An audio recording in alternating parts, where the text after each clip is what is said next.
Ey insanlar! Duyun sesimi.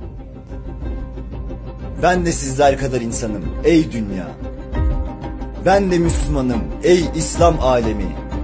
Ben de Türk'üm, Türk dünyası.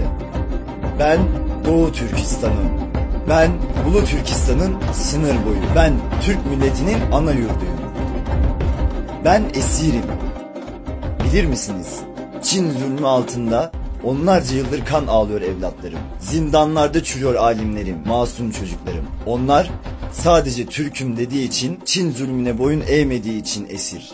Zorla domuz eti yedirtilmek nedir bilir misin İslam dünyası? Ezanın susturulması ne demek bilir misin ey Müslüman? Allah'ın İslam dünyasına imtihanı, o petrol kuyuları bir gün kuruduğunda sattığın doğalgazın, zenginliklerin yüzünden sana sefa yaşatan emperyalistler sana sırtını döndüğünde bu ihanetin bedelini hatırlayacaksın. Ey petrol zengini, tertemiz kızların ailelerinden koparılıp zorla Çinlilerle aynı yatakhanelerde uyutulması nedir bilir misin? Namusu için şehit olan sütçü imamlar hanidedir? Ne oldu sana bilmez misin? Türk esir yaşayamaz. Uzat elini. Çok uzak değilim ben. Seni Türk'ün hamisi bildik Türkiye. Gök bayrağına uzanan elleri kıramaz mısın Şahin Bey gibi?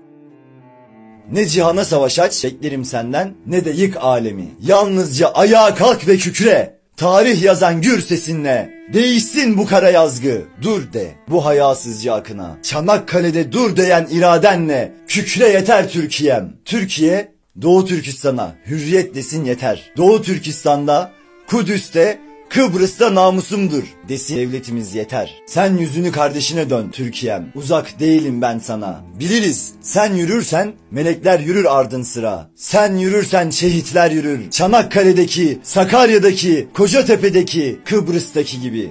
Allah de Doğu Türkistan'a sahip çık. Sen onları kalabalık mı sanırsın? 1 milyar kafire bir tek Türkiye Cumhuriyeti yeter. Çil yavrusu gibi dağılır Çin'in orduları. Dağılır şarkın ufuklarını saran kara bulutlar. Yeter ki sen iman dolu göğsün gibi Serhaddin'e, Doğu Türkistan'a sahip çık. Büyük Türk milletinin evladı. Şeytana atılan bir küçük taş ile başlar sökün. Bir sen olsan bile susma. Sen göreve çağır Türk'ün hamisi, Türkiye Cumhuriyeti Devleti'ni.